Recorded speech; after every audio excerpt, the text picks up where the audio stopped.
Hi, and welcome to the summary of Chapter 3. So, Chapter 3 is titled Big Man the Laltain and Small Man the Mombatti. Okay, so to begin with, let me tell you what Laltain and Mombatti is. Laltain is lantern, velak, okay, and Mombatti is candle. All right, and let's see what this where in the chapter we can come across this particular usage. It is a very small chapter. I mean, all the other chapters in this particular novels are quite long, okay, but this particular chapter is short when we compare it to the others. All right, and why is this so short is something that we need to think about. So this particular chapter, it begins in the present as in when Rahel is older and has returned to Aymanam to meet Esther.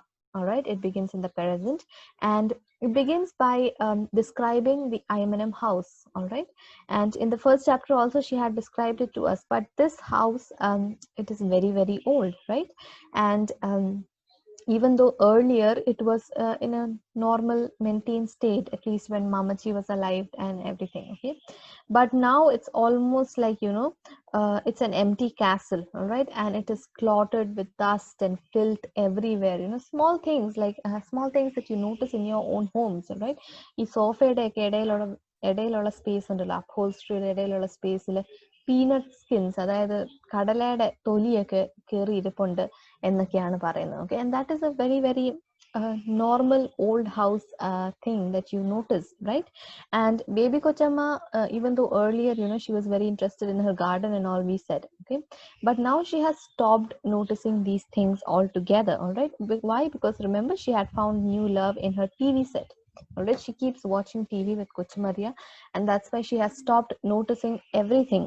All of these things do not come into her notice anymore, and she keeps watching these shows that come on the TV. All right, and then it is said that yes, of how a very out of context thing is shown, that there's a TV show that baby Kochama is listening to, and there was a man, okay, who used to uh, stand in a subway station, and he used to sing every time that a train arrived or left. So it was often, right, in a subway station trains keep coming and going, so this man used to sing every time a train came or it went. All right, and so someone noticed him there. ഇപ്പോഴത്തെ നമ്മുടെ ഒരു trend പോലെ someone noticed his talent and took him to a show, which is the Donahue's show. All right, and Phil Donahue is the anchor there, and he put his arm around him and said that please sing, okay, and he kept singing and singing and singing until finally Donahue told him, okay, thank you very much. All right, but the audience claimed that they were all very compassionate about this man, but that is it, right? His biggest dream as he was singing in the subway every day in and out was to be discovered by someone, and he has now been discovered. But once that he has sung his song in this particular show, that's it, right? Avade a dream തീർന്നു. So even though he was so happy that a celebrity like Phil Donahue has put his arms around him and is standing next to him on a stage, he was very happy. But what he does not realize is that his dream has come to an end. Okay, he's been robbed of his only dream that he had, and that is where this particular usage comes: big man the laltain sahib, small man the mombatti. And this is a sentence that an old Bihari coolie, okay, coolie ആരാ ഈ railway stationലൊക്കെ suitcase ഒക്കെ ചുമന്നുകൊണ്ട് നടക്കുന്ന ആൾക്കാർ, right? So this old Bihari coolie who Esther had met, okay, so it's not here, it's in Calcutta, when Esther was living in Calcutta with his baba. So this coolie is someone that he used to see when he used to go for picnics, excursions in പോകുമ്പോൾ ക്ലാസ്സിന്റെ കൂടെ പോകുമ്പോൾ every year he used to meet this coolie in this railway station, and this man used to keep saying this sentence, that big man the laltain and small man the mombatti. All right, and this significance of this particular line is that, for big man, the big man is always the lantern that keeps burning.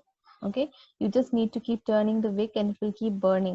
So that means their dreams are also big, their aspirations are also big. Okay, so their dream is to be a lantern, okay, or to be a lantern that keeps burning. But for the small man, even a mombatti is a good thing. right? Just like in the case of the Subway singer, he just being on that particular show and being having his arm having Phil Donahue put his arm around him was a very big dream come true. So his dreams are very small. So big men have big dreams and small men have small dreams എന്നുള്ള ഒരു sentence ആണ് ഇവിടെ വരുന്നത്. ഇതിന്റെ significance എന്താണെന്ന് നമുക്ക് അവസാനം ആണ് നമുക്കിതെല്ലാം അനലൈസ് ചെയ്യാനുള്ളത്. Okay, so that is what he says here. And you know, he would haggle the luggage and take the boys' luggage, and everything is described. Then suddenly from that image we are coming to the present again, where Esther, remember I told you that after Esther has returned from his baba's house in Calcutta, he has become a very, very quiet person who does not talk to anyone, and he is always roaming on the streets. Alle appam Rahel vannu kazhinjappoഴും he is not talking to Rahel, he is not acknowledging her presence. All right, and he goes on his usual walk, and if even though it is raining, he does not take an umbrella, he keeps walking in the rain.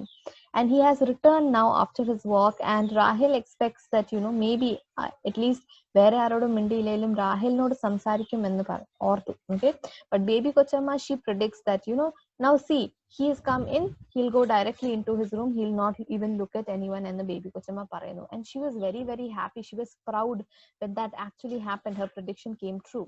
All right, and there is a small puppy that is following Esther, who is driven away by Kochi Maria. And there is a contrast coming in next. Okay, earlier when this chapter began, Rahel had described the house and said that it is filthy. There is filth everywhere in the Aymanam house. It is old and filthy now. All right, but now as she enters Esther's room, which used to be Ammu's old room, okay, she realizes that it is very, very clean. Okay, so there is something in Esther. Esther has not completely lost his mind എന്നുള്ളതിന്റെ ആകെ ഉള്ള ഒരു തെളിവ് ഇത് മാത്രമേ ഉള്ളൂ, to see how clean his room is. Okay, it's like എന്താ ഒരു ഹോസ്പിറ്റൽ റൂമിൽ ചെല്ലുന്ന പോലെ അതുപോലെ എല്ലാ സർഫേസും മിനുക്കിയിട്ടേക്കാണ്. And he goes directly to the bathroom, he removes his wet clothes and starts washing them. Okay, and Rahel is standing there and watching him, but Esther does not seem to notice the fact that Rahel is standing there and watching him. And as Rahel watches Esther, okay, she's trying to find familiarities.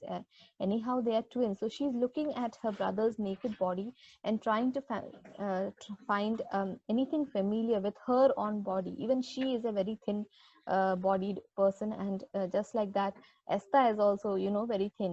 So she's looking at every angle of his body and trying to find out if there is anything similar between both of them. All right, but there is nothing much. All right, and then she sees a small drop of water on his earlobe, കാതിന്റെ അറ്റത്ത് ഒരു small drop of water. So she goes, she touches that water drop and she takes it away. All right, so that is all that is said. Okay, even though obviously Esther must have felt her touch, okay, he does not look at her. He became even more still. Already he is a very, very stiff and still person, and when he realized that Rahel is in the room with him, he became even more still. Okay, and it's almost like he went inwards. He went inside himself, into his own skin. All right, and he went to a place that was inaccessible. Rahel could not reach him there. All right, and with that he continued to wash his clothes. All right, so he does not acknowledge Rahel. All right, even though they had a very, very close relationship when they were young, right now he does not even acknowledge Rahel's presence. Okay, so why has that happened? All right, it's something that we need to figure out. So that is all that is there in chapter 3. And then we move on to chapter 4. It is titled Abhilash Talkies. Now this is where there is a little bit of graphic representation of sexual violence, and you know, don't be shocked, but it is something that we all know. All right, so Abhilash Talkies is the 4th chapter. All right, and it begins in the past. Okay, remember where we had stopped in the past? Yes, we were talking about how the family were going to Cochin to meet to collect Sophie Moll and her mother Margaret Kochama, right? And they were going to watch The Sound of Music, and then they were stopped on the way by those protesters എന്നുള്ളതാണ് നമ്മൾ അവസാനം ഈ കഥയുടെ ആ ഭാഗത്ത് പാസ്റ്റിലുള്ള ആ ഭാഗത്ത് നമ്മൾ എത്തിയത് അവിടെയാണ്. Okay, now coming to the present, okay, they have reached the cinema hall. All right, they have reached Abhilash Talkies, which is the cinema hall. And before going to watch the film itself, okay, Chaco drops them there. He's not um, going with them to watch the film. He goes directly to the hotel room to make all the arrangements. And it is Esther, Rahel, Baby Kochama, and Ammu who go to watch the film. And before they enter the theater, they decide to use the washroom, to use the toilet. Okay, now since there are no men with them, all right, Rahel, Baby Kochama, and Ammu go into the women's bathroom, and Esther alone. Okay, so this is a usage that comes across all the time in this particular chapter. Esther alone, and here alone is always, the first A is always capitalized. All right, now Esther alone has to use the men's bathroom, and when he goes there, that very very very beautifully described of how he cannot reach the commode, and he tries to find some and the part എടുത്തുകൊണ്ട് വന്നിട്ട് he keeps it there, and he reaches, and he is able to use the bathroom on his own, and he feels like he has done a very great thing. It's a very big achievement to him, for him to have done such a thing. And you see that Esther's character, a very very different peculiar character, is something that comes across to us in this particular chapter. And on the other hand, the ladies who are all in the bathroom, they are all standing in one stall, and they are taking turns to go into the bathroom. And that is also something that they do. People, when you go to the public bathrooms, you don't usually sit on the commode, right? You sort of float over it, and that is the same thing that is described for Rahel as a child, as she is watching her grand aunt and her mother urinate in that manner. It is a very very fascinating thing for her, and she imagines for a moment that they are like friends. Okay, what she does not realize, there is a foreshadowing here that happens, and it's said that the narrator tells us that what she does not realize is that this is the last time that they would all be together like this, happy like friends. All right, then they go into the film, and the film has already started, so they've missed the first song. If you've seen the movie, then you'll know that the first song is where Julie Andrews is running down the hill singing "The Hills Are Alive with the Sound of Music," right? After that, the next scene is when the nuns of the congregation are going to the Mother Superior, and they're complaining about Maria, who is Julie Andrews, and how she's always late for mass, and how she's doing everything wrong. And that is a song that's called, I think, "How Do You Solve a Problem Like Maria," right? That is a very catchy song. So anyone who hears that song will want to sing along with that song. So that is the moment when they're entering and they're taking their places. So already people are getting disturbed when they're entering late. Cinema hall late disturbed. Similarly, here also, people make faces, they make sounds that these people are coming in late. They go and they take their places. And when the song starts, they realize that someone is singing. Okay, and എല്ലാവരും എന്താണ്, ആരെങ്കിലും cinema ഹാളിൽ ഒച്ച വെച്ചാൽ എല്ലാവരും മിണ്ടാതിരിക്കുക, shut up എന്നൊക്കെ പറഞ്ഞ് എല്ലാവരും അങ്ങോട്ടും ഇങ്ങോട്ടും ഒക്കെ ബഹളം വെക്കുന്നു. പിന്നെയാണ് എല്ലാവർക്കും മനസ്സിലാവുന്നത് that it is Esther who is singing, all right, because he's so excited to hear that song. He is the one who's singing along, and everyone says that you should shut up or get out from here. And finally Esther decides, Ammu is also irritated, കാരണം എന്താ, you are disturbing others, this is why I don't take you out എന്ന് സാധാരണ അമ്മമാര് പറയുന്ന പോലെയൊക്കെ തന്നെ പറയുന്നു. And that is when Esther says that, okay, you know what, I'll go out and I'll sing the song and I'll come back. Okay, so Esther goes out, and he decides to go out of the theater and sing. So again, he alone, Esther alone again. Okay, he goes out and he sits on the stools outside, and he starts singing, and he's very happily singing. And that is when the orange drink, lemon drink man. Okay, orange drink, it is one word is how it is written. I told you the linguistic play within this novel is very very interesting. Okay, orange drink, lemon drink, this is almost like how a child would describe it. Okay, they, instead of saying that the man who was standing at that counter selling drinks, that man is throughout the novel called as the